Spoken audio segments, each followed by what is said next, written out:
Well, good afternoon, everybody. We're here today to announce the release of the 2024 Department of Defense Arctic Strategy. Just a few moments, you'll hear opening remarks from our 35th Deputy Secretary of Defense, Kathleen Hicks. She'll then take a few questions and depart. I'll call on reporters. Please don't shout out questions. If you have a question for the deputy specifically, and I'm not able to ask it today, we're on a bit of a limited timeline, please feel free to reach out to me, and I'll make sure you get a response to your question. Following her brief, Deputy Secretary of Defense for Arctic and Global Resilience, Iris Ferguson, will take the podium for brief remarks and answer any additional Q&A.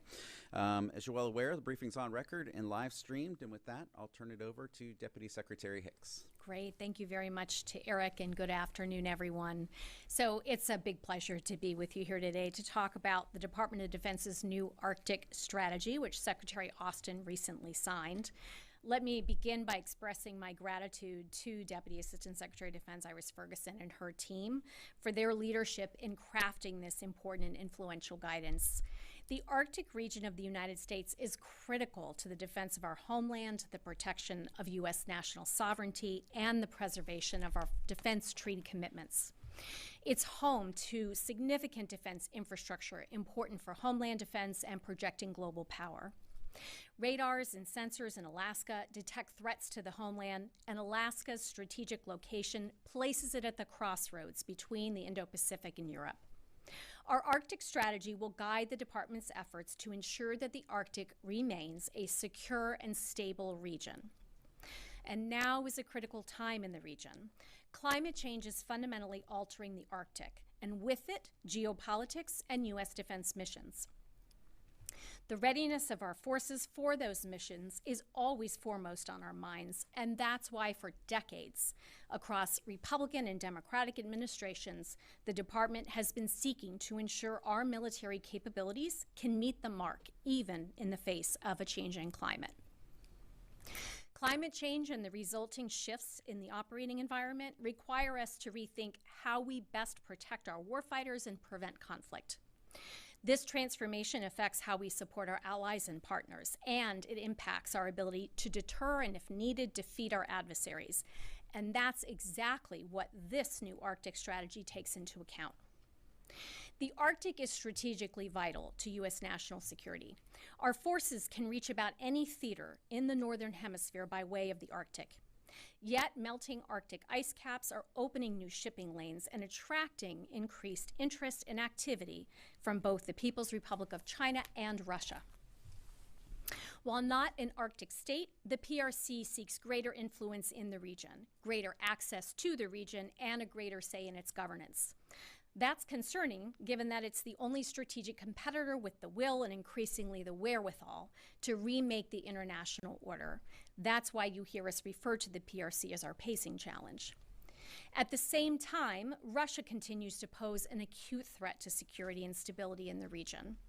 Despite its losses in Ukraine, Russia has continued to build up its military infrastructure in the Arctic and assert excessive claims over Arctic waters. Russia's ongoing illegal war in Ukraine has rendered government-to-government cooperation on Arctic matters virtually impossible. More troubling, we've seen growing cooperation between the PRC and Russia in the Arctic. Commercially, with the PRC being a major funder of Russian energy exploitation in the Arctic, and increasingly militarily, with Russia and China conducting joint exercises off the coast of Alaska. All of these challenges have been amplified because the effects of climate change are rapidly warming temperatures and thinning ice coverage, and it's enabling all of this activity. So we must have a strategy that ensures our military readiness in the face of these changes, ensuring our ability to quickly respond to threats in the region and to the overall demands they place on our force. Our Arctic strategy adopts a monitor and respond approach in the region. It is underpinned by robust domain awareness and intelligence, surveillance, and reconnaissance capabilities, cooperation with our allies and partners, and deterrent power enabled by the agility of the joint force. The strategy focuses on enhancing our domain awareness and Arctic capabilities, engaging with our allies and partners, and exercising calibrated presence in the region. In the Arctic, the strategic can quickly become tactical. Ensuring that our troops have the training, the gear, and the operating procedures for the unique Arctic environment could be the difference between mission success and failure. It is imperative that the Joint Force is equipped and trained with what they need to operate in the Arctic. And while succeeding in the Arctic will require effort, the DoD will not navigate these challenges alone. The Arctic is home to a unique concentration of like-minded, capable allies and a network of strong partners. Engagement with this network is foundational to our approach. For example, key to our strategy is modernizing NORAD's ability to detect and track threats emerging from and through the Arctic in partnership with Canada.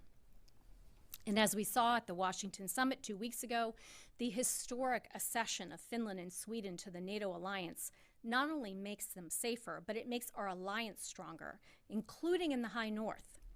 Finland and Sweden's historic decision to join NATO has made all 7 like-minded Arctic nations allies.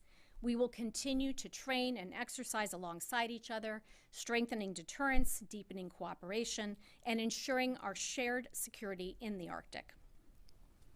Finally, the Joint Force will continue to exercise calibrated presence in the region.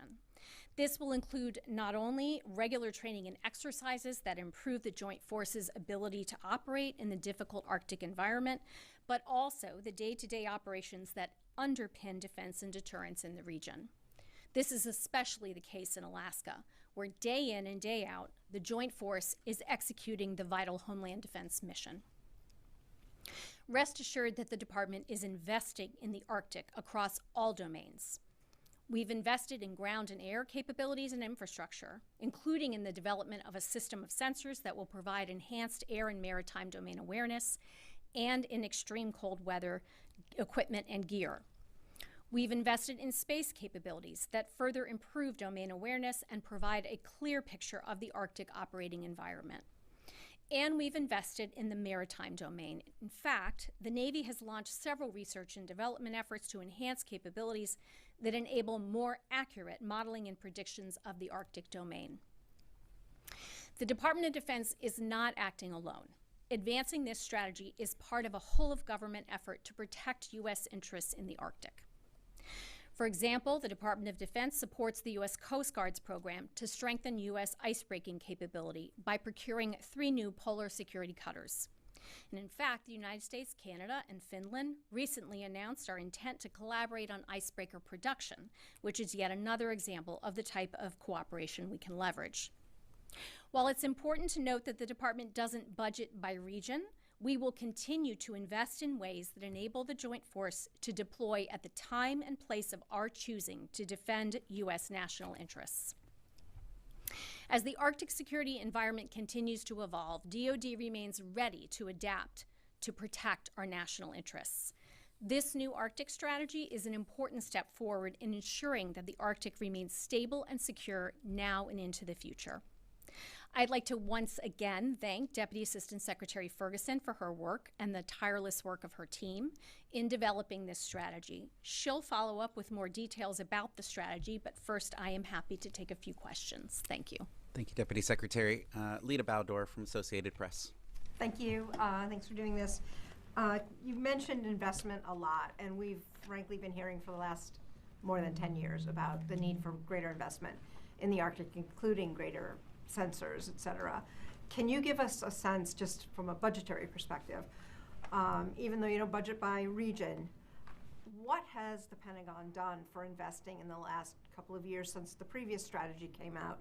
And how much do you expect the department to actually invest in the next couple of years in order to begin to catch up with Russia and China? And then I had a very quick Russia-China question. So, as I said, we don't budget by region.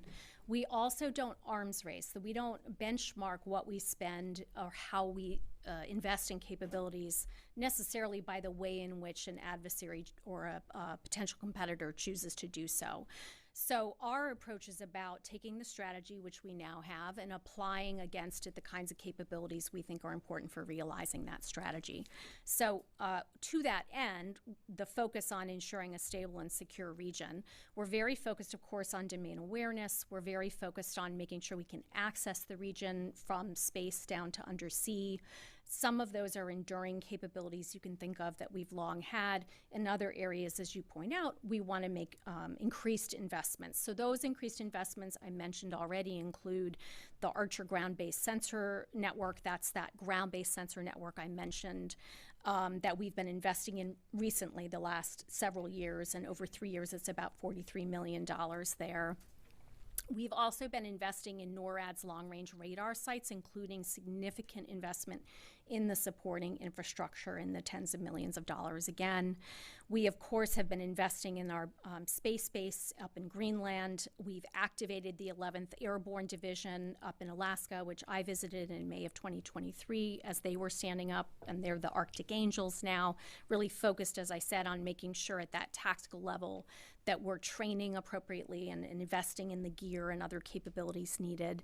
And I'll also add that operational footprint, being able to stand up and operate an exercise. We have lots of exercises we're doing. Those are investment streams as well, as opposed to strictly into the capabilities themselves. It's about making sure we're ready to execute missions there. So that's a quick summary of some of the areas we've been investing in. And just a very quick, is there any way for you to quantify the increase you've seen in Russia and China activity in that region over the past couple of years?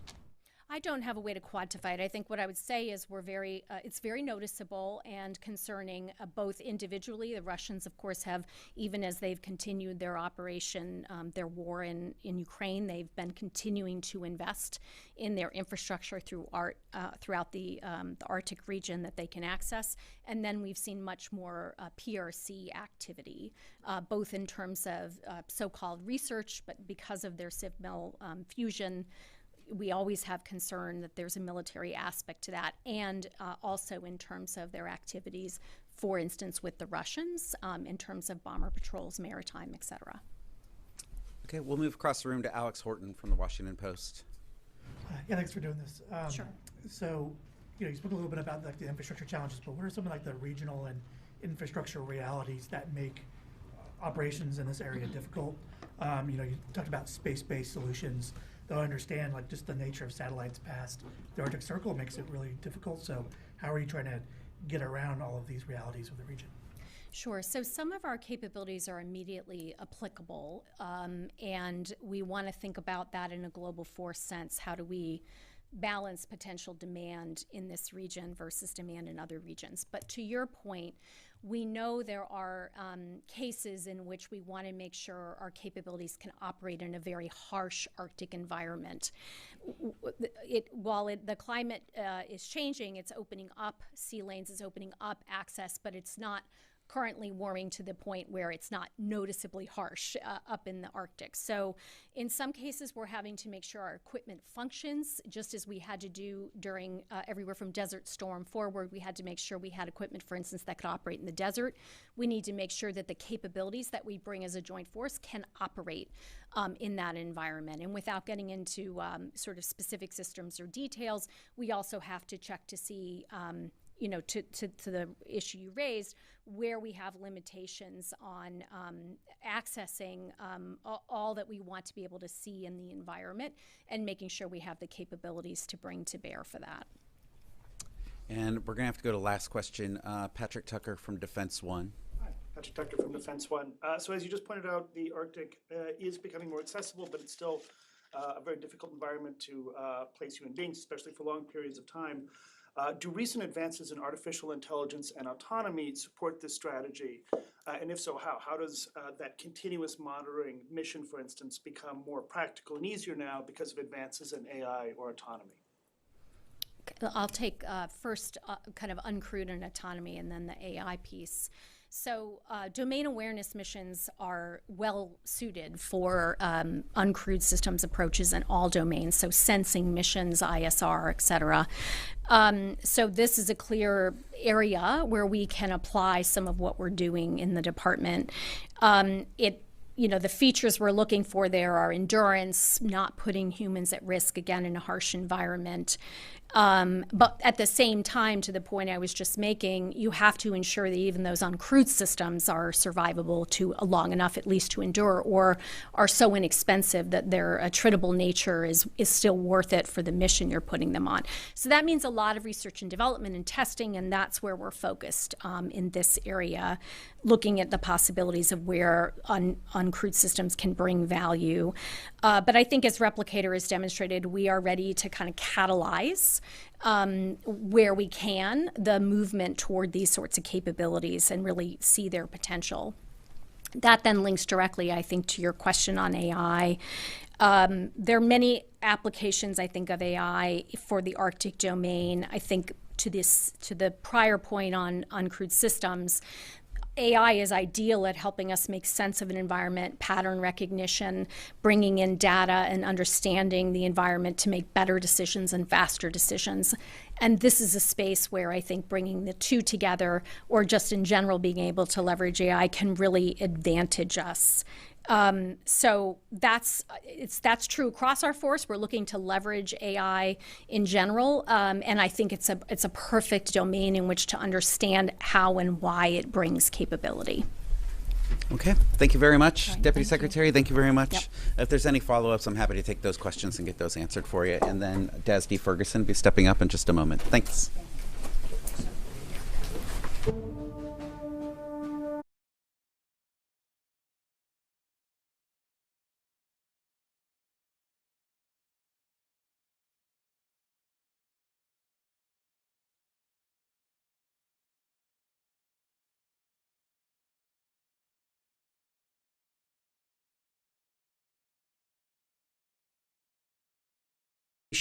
Mitigation, and energy resilience.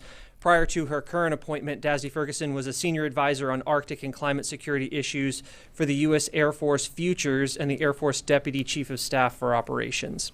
In that capacity, she authored and implemented the Department of the Air Force's Arctic strategy, including advising on strategic initiatives, operations, and international partnerships related to the region. So just a real quick recap from what Eric shared. Same rules of engagement are going to be in place for this portion of the press conference. So I'll go ahead and call on the reporters, ask that you limit yourself to one question, one follow-up. And if we're not able to get your question today, just reach out to me afterwards and I can assist you with that. Just a final reminder, this is on the record. So with that, ma'am, I'll turn it over to you for opening comments. Great. Thank you, Devin. Thanks. Thank you all for being here for today. And thank you to Deputy Secretary Hicks for the introduction to the strategy. As Deputy Secretary Hicks just noted, this is a critical time for the Arctic region, with dramatic changes occurring, increased activity and access from our competitors, the accession of Finland and Sweden to NATO, and climate change continuing to warm the region some 3 times the rate of the rest of the world. This new strategy acknowledges those changes and creates a roadmap for action for the department to lead in ensuring our national interests are safeguarded. It's the latest example of the DoD taking Arctic security seriously.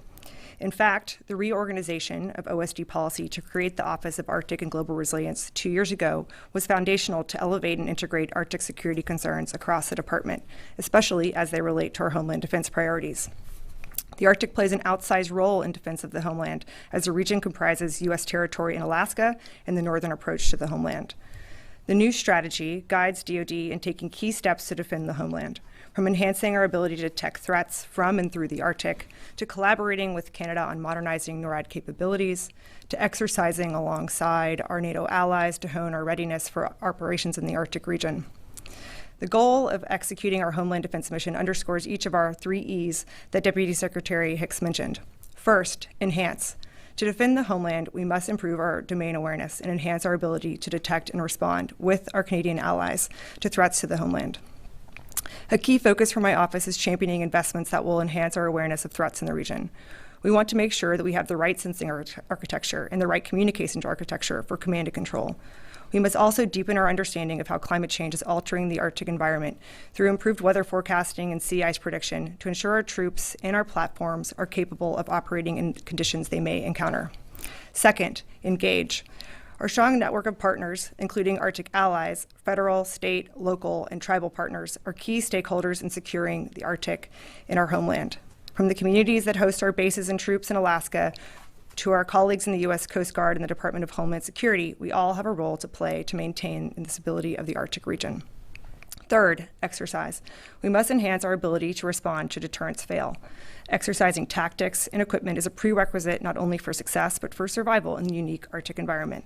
To this end, one of my office's key implementation priorities will be ensuring that the Joint Force is equipped and prepared to operate there. We think that this strategy offers the blueprint to take the next steps towards ensuring Arctic security and protecting our national interests by fielding and partnering on our needs now and into the future. And with that, I'm happy to take your questions. Okay, we'll go ahead and start with Lita. Oh, I was gonna, actually, I think there are other people who maybe didn't get questions before, so I don't want to take everybody's questions, so I'll pass them, let someone else ask a question. All right, then let's go to Tony. A question on satellite capability. Given the harsh environment there and the need for on-the-move kind of internet capabilities, what role do you see for commercial satellite satellite communications? I give you Starlink. You know this. The Air Force Research Lab last year did a successful round of exercises with Starlink establishing on-the-move capability. Is Starlink the kind of capability that you hope to buy in terms of the service? And actually, you will be budgeting for Starlink capability or OneWeb capability? Yeah, thank you for that question. In the strategy itself, we talk about the needs that we need to invest in as a department for enhancing domain awareness to include communications architecture.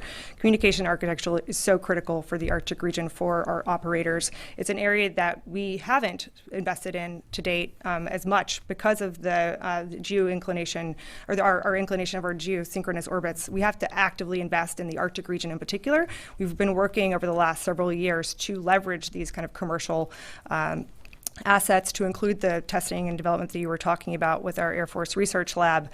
We found those the testing to be highly successful.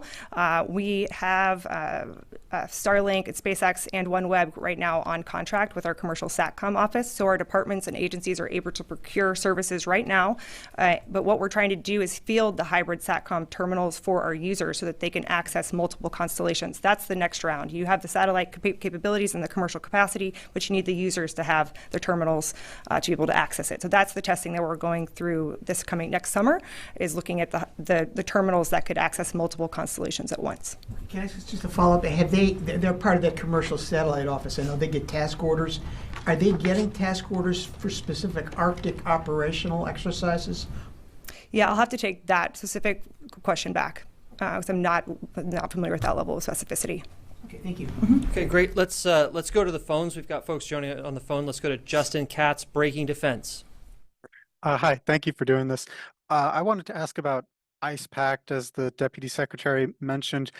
Given that for the United States fleet, the Coast Guard largely leads, icebreaker shipbuilding, could you speak to, I guess, the Pentagon's role in Ice Pact and as it relates to the Arctic strategy? Thank you. Yeah, no, thanks for that really important question. The U.S. Coast Guard plays an incredibly important mission for our Arctic security interests at large.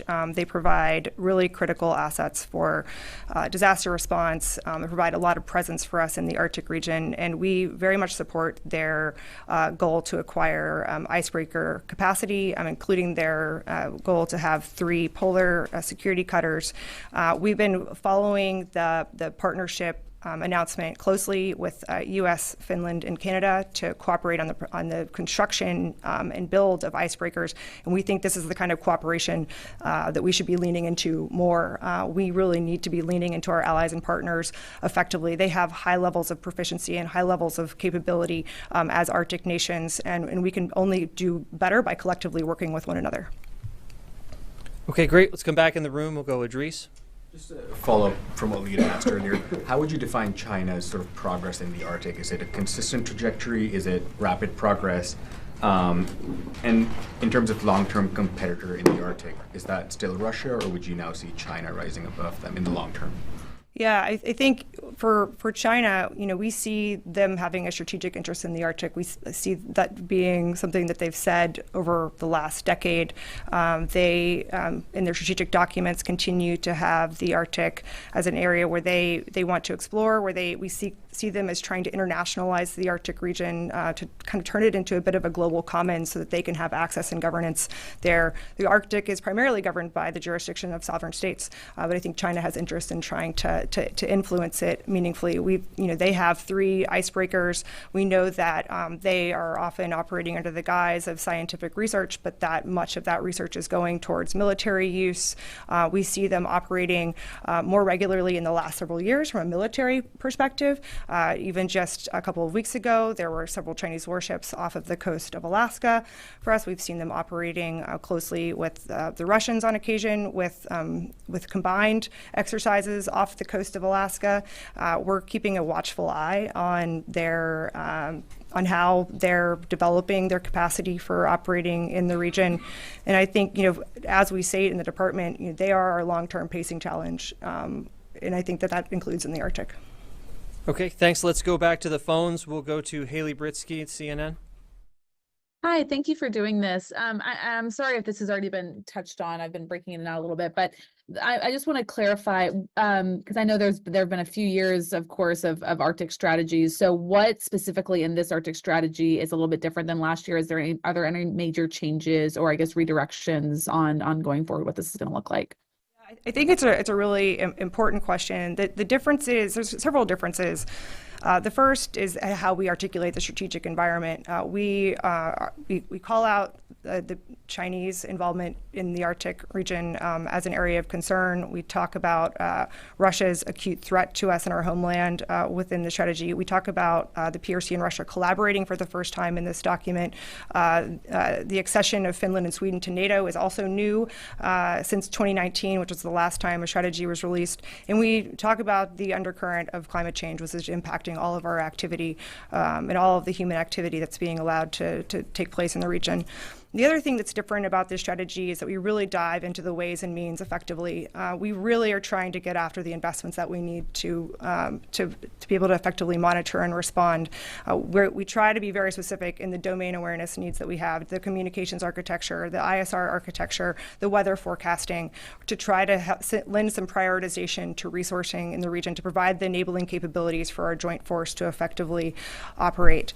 And the other big thing, and this is not necessarily in the strategy, is just the creation of my office. It can't be understated how big of a role that is playing in the department in terms of integrating across the Arctic region. This office was created 2 years ago. To integrate across the department is no small feat in general, but certainly in the Arctic region where you have 3 different geographic commands, NORTHCOM, EUCOM, and INDOPACOM, in addition to various services that all have defined equities as well. So I think just having an office that can help not only draft a strategy, but help with the implementation of it and integrating the priorities going forward is the most important differences. Okay, great. Coming back in the room, we'll go Brandy. Thank you so much, and thanks for doing this. It briefly mentions that the Undersecretary of Defense for Policy is going to develop a department-wide policy for building enduring advantages in the Arctic. What would that include for the department that it does not have now? I think that phrase is actually just meant to say that the Undersecretary of Policy will be responsible for implementing the strategy going forward. Okay. Will there be anything else you can share on an implementation plan or materials or guidance to expand DoD's Arctic presence, like with drones or otherwise? Well, I think that's what this strategy is all about. It's about creating the roadmap for the capabilities that we need to protect our interests and to ensure that our troops have what they need to operate in the region. Just to maybe flesh out a little bit more of the investments that we've made in the last several years that I think that we're going to continue to invest in throughout the implementation of the strategy. We've really been investing in our people. We recognize that it's an incredibly challenging place to live and to serve in. Many of the locations in the Arctic are remote and austere, and we've been focusing heavily on quality of life improvements for many of our troops that are stationed there. And as of this summer, all service members that are stationed in Alaska will actually have access to cold weather incentive pay for when they're there. They're able to buy cold weather gear for living up there. We spoke a little bit about infrastructure. The Deputy Secretary mentioned some of the investments in our sensing architecture, including in Archer and in NORAD. We're also looking at what kind of of infrastructure repair we might need to do due to the changing climate. In particular, at Butefik Space Force Base, they are heavily impacted by permafrost thaw, and so we have some $7 million dedicated to look at how we're able to mitigate that, including potential hangar repair. And we're working on equipment for our forces as well. The Deputy Secretary mentioned the Arctic Angels that were recently stood up in Alaska. They've gotten the most state-of-the-art cold weather gear in the last several of years. We've also spent some $280 million on cold weather all-terrain vehicles in addition to that cold weather gear. And then we've been really looking at space architecture as well. We've talked a little bit about leveraging commercial space technology, but the Space Force has also invested some $1.8 billion in the Enhanced Polar System Recapitalization Payload, which is a payload that is actually uniquely hosted on a Space Norway satellite. It was meant to launch several weeks ago, but it will hopefully launch in the next couple of weeks. That's the first time that we will have a payload on an allied partner satellite. It's helped us save money. It's helped us save about $900 million, and also create a more rapid acquisition process for us, and we'll be providing Arctic communications to our strategic users for the first time. So it's these kinds of unique partnerships that we're looking to really leverage going forward that you will see more of as we go through implementation. What I'm really trying to understand is immediate next steps. Is there an implementation plan? Is there anything we can expect to see from you guys coming from this strategy? It mentions a lot of continuing assessments, evaluating existing capabilities. So what are some concrete next steps that are coming? Yes, so one other important point of continuity within our federal government approach to this problem set is that we recently released a national strategy for the Arctic region. That also has an implementation plan associated. There's a whole security pillar to that we are responsible for implementing, and so many of the objectives that we're looking to move forward on are also reflected in that national strategy for the Arctic region implementation plan, which is public. So I would encourage you to go look at that in addition to any kind of publications that we might put out following the release of the strategy. I think we will have an implementation plan. It's unclear if it will be public or not. Okay, thank you. Let's go to Chris Gordon in the room. Thank you. NORAD has mentioned a lot in the strategy and here for obvious reasons. How much is this strategy dependent on Canadian investment, such as an aircraft, which has sometimes been lacking, admittedly, on their side? And for example, the strategy mentions some 250 Allied aircraft that are coming by the 2030s that could operate in the Arctic. How confident are you that allies are going to come through there? Yeah, our Canadian partners are integral, as are all of our Arctic allies, to the success of this strategy. Our Arctic allies and partners are so unique in that they have such a high concentration of capability and geopolitical alignment with us. I would argue that there's probably no greater concentration of like-minded partners anywhere else in the world, in addition to their high levels of capability. So we lean heavily on them. Canada is an incredibly important partner, not only for the defense of NORAD, but for also other developing capabilities for defense of North America. We partner with them often in exercises, including in recent Arctic Edge, and of course in NORTHCOM's exercises. I am tracking their their announcement to buy F-35s. They're included in that figure of 250 advanced generation aircraft. That's another incredible statistic, just to show the alignment of our allies and partners, that the majority of our Arctic allies will have F-35s, to include Canada. We take their word in terms of their investment, and we look forward to partnering with them going forward. Let's go back out to the phones. We'll go to Brad Dress from the Hill. Hi, yeah, thanks for doing this. So in the strategy, you talked about investing in drones and aircraft for the Arctic. Are you referring to like new types of technology that have yet to be created that you're going to develop, or are you talking about like improving what you have now for Arctic missions? Thank you. Yeah, thanks. I think it's a really important question, and the Deputy Secretary hit a little bit on this question in terms of unmanned aircraft. I mean, it's a really tricky place to operate with ground operations and with manned platforms. So where we can lean into remote platforms, it can make a lot of sense. However, it's really tricky to operate remote platforms due to weather and due to connectivity issues. And so that's where we're trying to lean, is looking at how we can test and do some R&D be around ensuring these platforms can operate. I think we're looking to work with our allies and partners to determine the art of the possible in terms of what platforms, is it existing or is it new.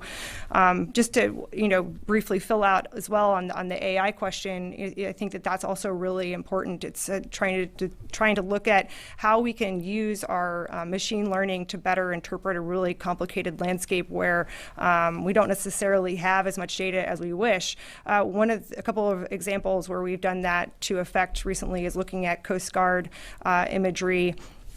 And some 12,000 images to detect maritime targets with our Coast Guard partners. We've also worked at looking at acoustic energies to employ on our submarines and on our P-8 aircraft. So, we're committed to trying to leverage the best technology available and are also, of course, trying to do so in a manner that's both responsible and lawful.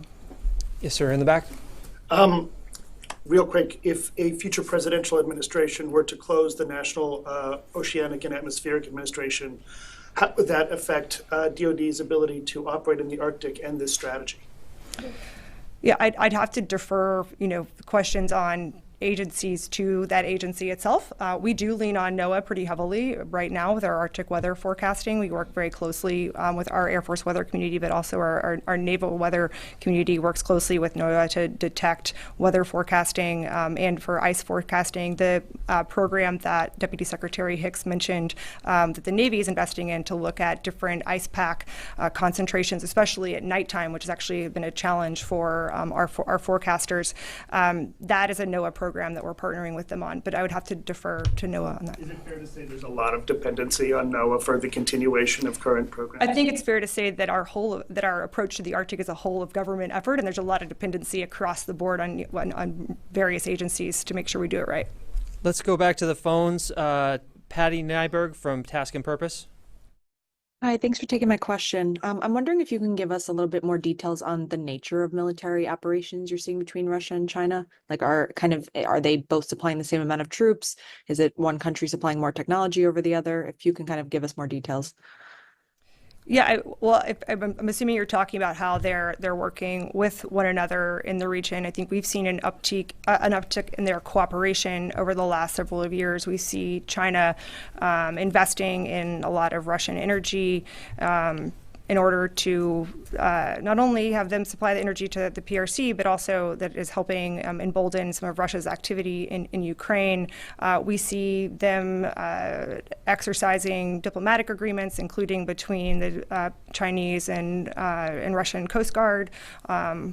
Within the Arctic region. We also see military exercises for the first time. I mentioned a combined exercise that we saw off the coast of Alaska just last year, where we sent several destroyers to counter their presence off of our coast. But I also, while we see this increasing collaboration, I think it's also important to note that it's somewhat superficial in nature still, especially from a military perspective. I mean, we know what it takes to operate with our Arctic allies and partners in the months and the years that it takes to build interoperability, to build trust, to build know-how for operating in the Arctic region. And so, flying in circles with one another briefly or deploying alongside one another is maybe good for optics, but we know that that's not the same kind of level of in-depth cooperation that we have with our partners. Thank you, ma'am. We'll take one final question with Louis. Ma'am, thank you. The first Arctic strategy was issued, I think, 2013, a decade later. Can you guide us through the evolution of how these strategies have changed from that initial look, which was looking multilateral action about detecting changes up there, and to where we are today with this new strategy? Yeah, I think there's been a slow evolution, not only in what the strategies say, but how the department is approaching implementing them.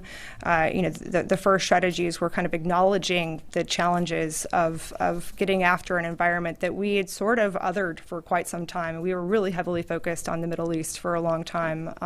In the Cold War, we had a lot of emphasis on the Arctic. That's where a lot of our infrastructure today is actually from the Cold War era. Had a lot of R&D into how to navigate the Arctic, and a lot of of know-how, quite frankly. So these first strategies, I think, were a recognition of, hey, we might need to get after this problem set in a more profound way. And slowly over time, there's been a bit of a greater awakening in the department, not only about our needs for homeland defense, because the technology that has changed so much from our adversaries and our need to modernize some of that, but also that we can't just show up to operate there. We've got to exercise there with proficiency. We've got to make sure that we are working with our partners and actually exercising with one another so that we survive when we are there. So I think the evolution that you've seen is not just in semantics of a strategy where we've gone from acknowledging the problem to slowly articulating it more profoundly to now we're, I think, getting into the nitty gritty of how do you implement a strategy. And again, I'll restate the importance of an office to do that. And that's where my office is going to be heavily involved again in implementation. Thank you, ladies and gentlemen. If you didn't get a chance to grab a hard copy of the strategy, we have those. If you didn't get a question, go ahead and reach out to me. The strategy is currently online at the DoD website. Thank you, ma'am.